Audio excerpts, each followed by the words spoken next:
आयोजक श्री दिगंबर जैन समाज C2A जनकपुरी नई दिल्ली।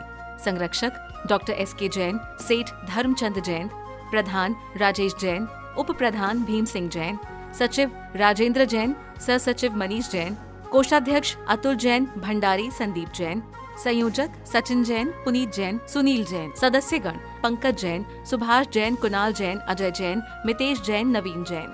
महिला मंडल प्रधान कविता जैन, कोषाध्यक्ष स्वाति जैन।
आज इन छोटे छोटे नन्हे नन्हे बच्चों को देखकर बहुत ही अच्छा लग रहा है कि पूज्य गुरुदेव के आज मुखारक बिंद से इनके जीवन को एक सार्थकता, एक नई दिशा मिलेगी।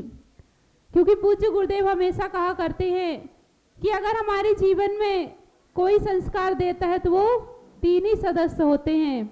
सबसे पहले माँ बाप, बाद में टीचर और बाद में गुरु। एक गुरु ही होते हैं जो हमें एक जीवन को सार्थक करने में हमारी नई दिशा दिखाते हैं। तो अक्षर अक्षर हमें सिखाते हैं, अक्षर अक्षर का एक एक शब्द हमें सिखाते हैं, कभी प्यार से कभी डांट से। क्योंकि गुरुदेव हमेशा कभी डांट देते हैं कभी प्यार से, लेकिन हमारे जीवन को सार्थक बनाने के लिए ही हमें कोई नई शिक्षा देते हैं। यूं ही नहीं कहते बंधुओं, यूं ही नहीं कहते बंधुओं। और जिसके जीवन में अगर गुरुदेव होते हैं उसके जीवन सार्थक हो जाता है, उसका जीवन सार्थक हो जाता। तो हम पूज्य गुरुदेव के चरणों में चलेंगे और पूज्य गुरुदेव से निवेदन करेंगे कि हे गुरुदेव, हमें आप ऐसा उपदेश दें कि हमारे जो जीवन है वह सार्थक हो जाए, सफल हो जाए। हमें ऐसा उपदेश देकर हमारे जीवन को कर्तव्य करें। नमोस्तु नमोस्तु नमोस्तु गुरुदेव। जय बोली शांतिनाथ भगवान की, जय बोली मृषुनाथ भगवान की, जय बोली ओम राहु ऋषि नेमिनाथ भगवान की, चिंतामणि पारसनाथ भगवान की, कचनेर वाले बाबा की, महावीर भगवान की, आचार्य श्री आदिसागर जी महाराज की। जहां पर रहकर इंसान को भोजन मिलता है उसे घर कहते हैं। जहां पर रहकर इंसान को भोजन मिलता है उसे घर कहते हैं।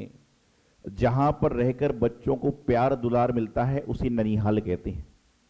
जहां पर रहकर घर को भोजन मिलता, बच्चों को भोजन मिलता है उसे घर कहते हैं। जहां पर रहकर बच्चों को प्यार मिलता है उसे ननिहाल कहते हैं। और बच्चों के भविष्य की महिमा कहां तक कहूं बंधुओं, बच्चों के भविष्य की महिमा कहां तक कहूं बंधुओं।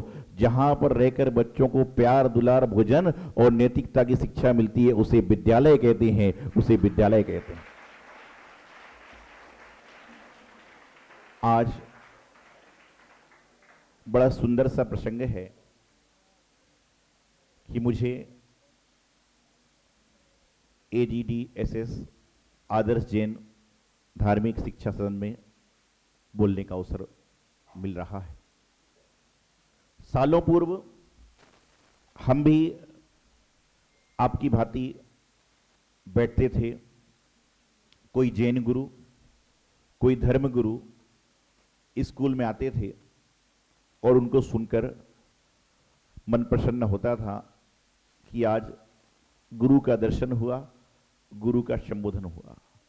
और आज जब सालों बाद जब हम खुद गुरु की पदवी पाकर बैठते हैं और आपको संबोधन देते हैं तो लगता है कि स्कूल में वह महाराज आए थे, उनके संस्कार मुझ पर पड़े, जो मैं यहां कर आपको संस्कारित करने का प्रयास कर रहा हूं। ये कोई कार्य कर सकता है तो वर्तमान में गुरु ही कर सकता है। और गुरु की महिमा अपरंपार है।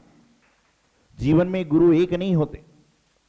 जीवन में सबसे पहले बच्चों के जो गुरु होते हैं उनकी मां हुआ करती है। प्रारंभ से ही मां कहती है ऐसे खाओ, ऐसे पियो, ऐसे करो, ऐसे करो।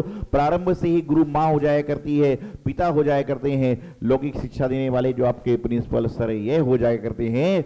और उसके बाद में आपके जीवन में धर्म गुरुओं का समावेश हो जाएगा। ये क्या है आपका स्कूल।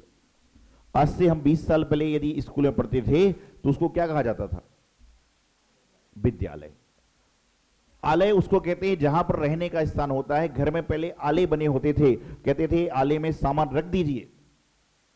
तो क्या होता है? आलय उसे कहते हैं जहां पर कोई रहता है। जिसे कह दिया जाए कि ये देवालय है, अर्थात वहां पर क्या होगा? देव रहेंगे। यदि कह दिया जाए कि ये चैत्यालय है तो वहां पर क्या होगा? श्री जी रहेंगे। और जब कह दिया जाता है कि ये क्या है? विद्यालय है, तो यहां पर क्या होगा? विद्या रहेगी। विचारनी बात बच्चों से मैं ये कहना चाहता हूं कि जिस प्रकार से आप घर के अंदर यदि भगवान की फोटो है तो उस जगह को, वातावरण को आप दूषित नहीं करते। उसी प्रकार से ये विद्यालय है जहां पर विद्या का आलय है। और जब देवताओं की बात आती है, देवी की बात आती है, जैसे आप अपने धर्म में जाते हो, दुर्गा जी, काली जी होती हैं, तो क्या वहां पर जाकर जूठे मुंह जाते हो? कोई बच्चा जाता है? कोई भगवान होते हैं, देवी देवता होते हैं, तो क्या वहां पर कुछ खा के जाते हो? नहीं जाते, कुल्ला करके जाते हो। क्यों? क्योंकि वह हमारे भगवान हैं, वह हमारी देवी हैं, वह हमारे देवता हैं। उसी प्रकार से विद्यालय में तो क्या है? पूरे संसार की मां अर्थात सरस्वती माता विराजमान होती है। तो हमें प्रयास करना चाहिए कि हम यहां पर भी गंदगी ना फैलाएं और यहां पर रहकर भी कुल्ला करके ही मंदिर स्कूल में प्रवेश करें। आज आप सभी लोग कौन से देश के रहने वाले हैं? भारत देश के। कौन से देश के रहने वाले हैं? भारत देश। और मैं सब बच्चों से कहना चाहता हूं, हो सकता है कुछ को मेरी बात अभी समझ में आ रही है, कुछ को नहीं समझ में आ रही है, कि आप सबको गर्व होना चाहिए कि हम भारत देश के रहवासी हैं। और यह भारत देश ही एक ऐसा देश है कि यहाँ के स्कूलों में कोई जात पात का भेद नहीं है। यहाँ पर कोई भी बच्चा आके पढ़ सकता है, कोई भी बच्चा के शिक्षा को प्राप्त कर सकता है। यह मात्र मात्र है तो भारत देश में हुआ करता है, भारत देश की संस्कृति में हुआ करता है।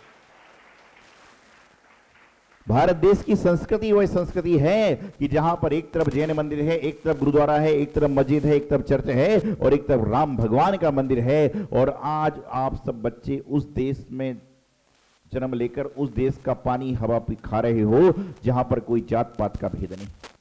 जिस तरह से मंदिर हुआ करता है, मंदिर में जो व्यक्ति पहुंच जाए वह भक्त हो जाया करता है, उसी प्रकार से विद्यालय होता है। यहाँ विद्यालय में और खासकर जो जैन विद्यालय होते हैं वहां पर कोई जात पात का भेद नहीं है। जैसे मंदिर में जो आता है वह भक्त हो जाता है, उसी प्रकार से जो विद्यालय में आ जाता है वह विद्यार्थी हो जाया करता है। स्कूल में जो पढ़ने आता है वह उसका स्टूडेंट हो जाया करता है।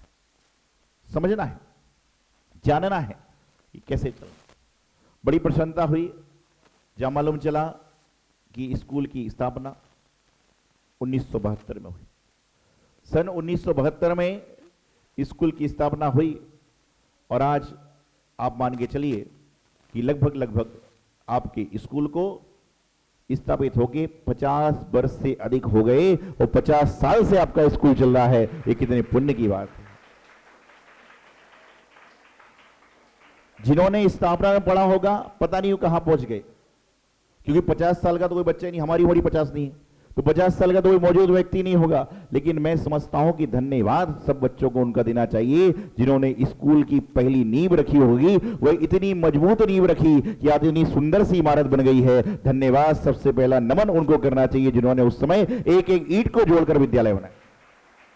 आज यदि अच्छी ईंट नहीं रखी गई होती तो विद्यालय में ना हम बैठ पाते ना आप हमें सुन पाते। और लगभग 1000 के आसपास विद्यार्थी पढ़ रहे, 50 शिक्षक, 50 कमरे और तरह तरह की सुविधा युक्त, वर्तमान में जो सुविधा युक्त स्कूल है उसको पाने का प्रयास करें। आप पढ़िए, आप भारत देश के स्कूल में पढ़िए, विदेश में जाकर पढ़िए, लेकिन मैं सब बच्चों से कहना चाहता हूं कि कहीं भी पढ़ो लेकिन अपने देश की संस्कृति को कभी मत भूलो। भारत देश की संस्कृति क्या है पता आपको?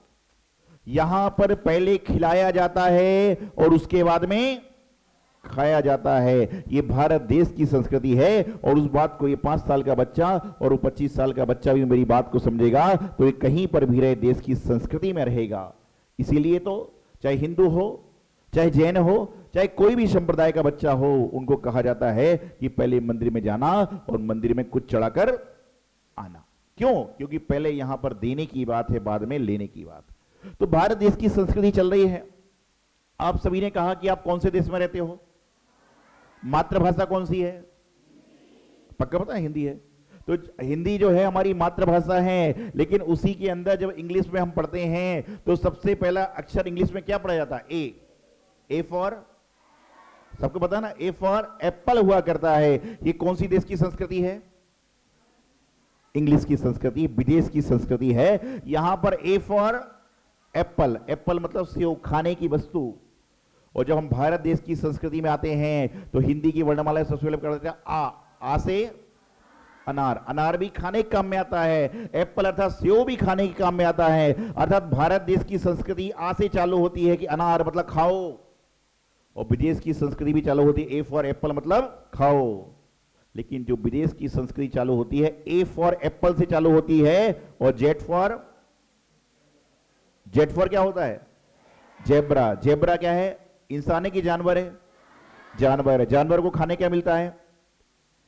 घास फूस मिलती है। तो जेड फॉर जेब्रा होता है कि विदेश की संस्कृति ए फॉर एप्पल से चालू होती है और जेड फॉर जेब्रा बनाकर छोड़ देती है, और भारत देश की संस्कृति आ से अनार से चालू होती है और ज्ञा से ज्ञानी बनाकर छोड़ देती है। तो यही तो मैं गर्व से कहता हूं कि मेरे देश की संस्कृति वह संस्कृति है,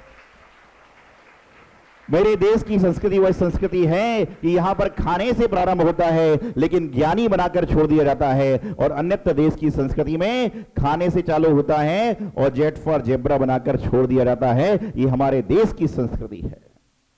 अपना नाम क्या बताना? आज आप अपने पिताजी को क्या बोलते हो?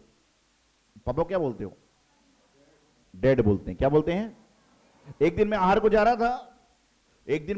रहा था, भैया बता रहे थे कि महाराज जी कैसे आहार लेते हैं। मैं आहार को जा रहा था, एक आदमी ने बोला महाराज रुक जाओ। हम बोले क्यों? एक दिन मैं आहार को जा रहा था, महाराज जी बोले 5 मिनट रुक जाओ। मैंने बोला क्यों? बोले आगे से एक डेड आदमी जा रहा है। आगे से एक डेड आदमी जा रहा है।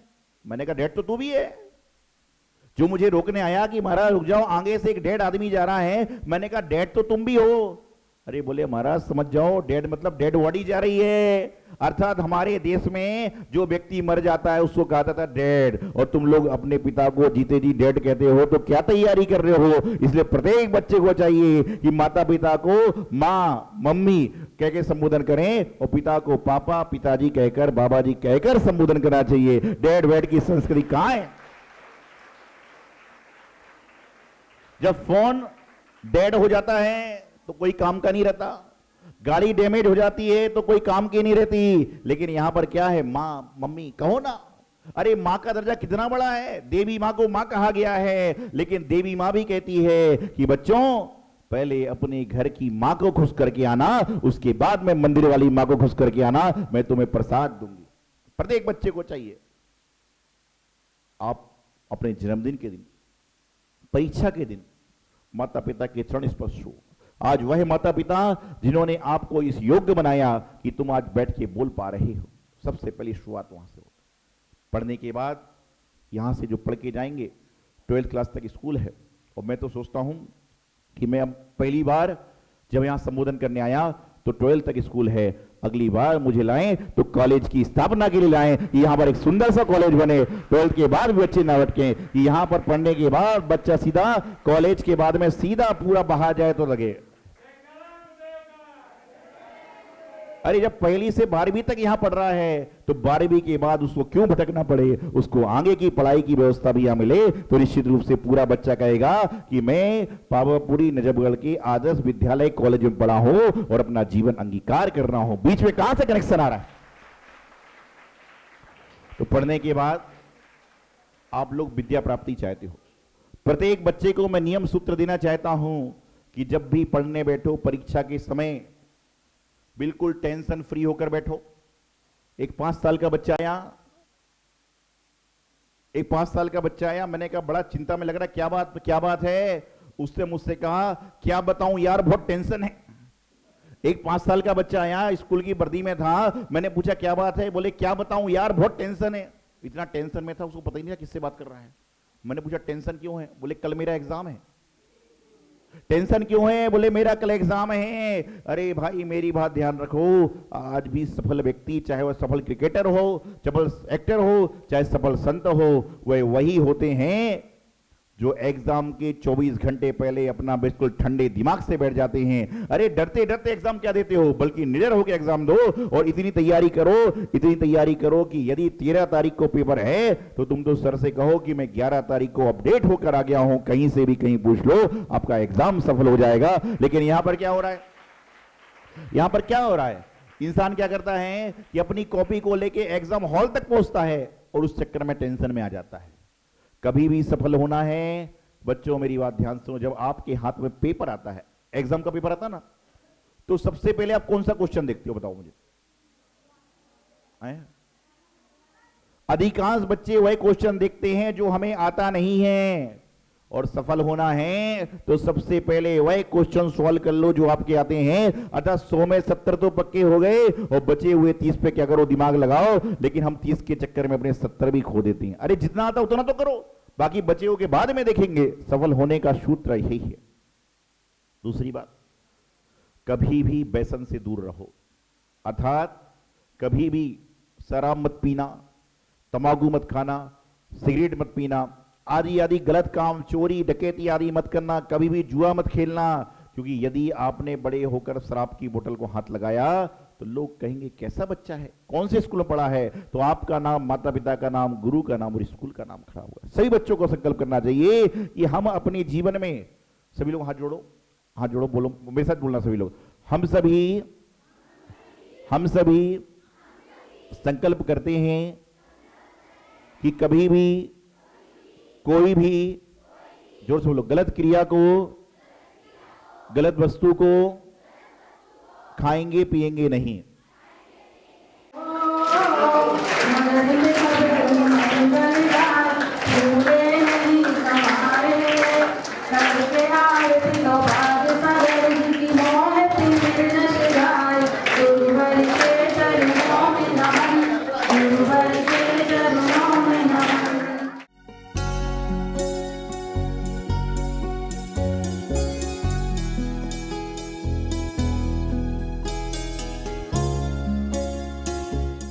आयोजक श्री दिगंबर जैन समाज C2A जनकपुरी नई दिल्ली।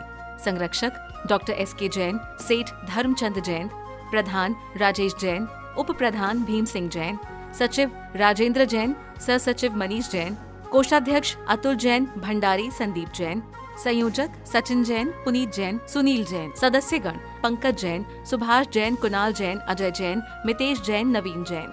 महिला मंडल प्रधान कविता जैन, कोषाध्यक्ष स्वाति जैन।